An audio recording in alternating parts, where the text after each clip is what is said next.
scuola di Tonino Bono e altre persone che chiaramente non fanno parte delle scuole. Si dice così scuola tanto per dire, perché sono dei punti di incontro, sono dei momenti in cui la gente rivive la storia della sua vecchia Sardegna, ma riportata nei giorni della nostra esistenza, quindi nella nostra attualità.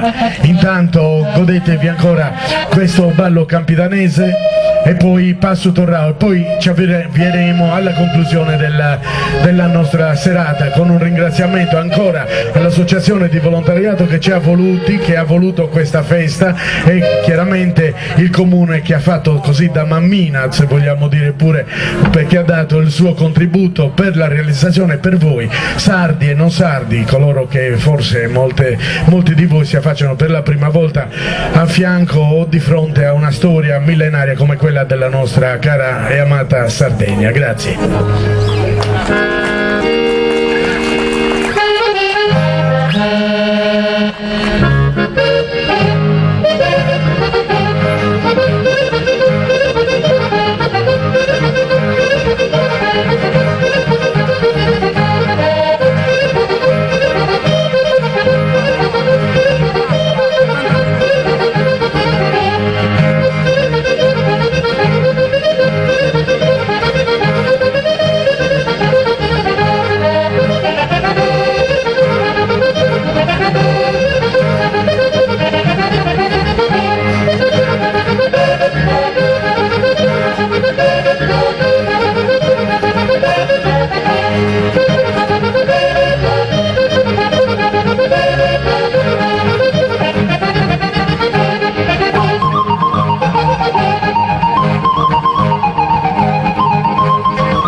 bello, fantasioso, benissimo, molto bello questo parco.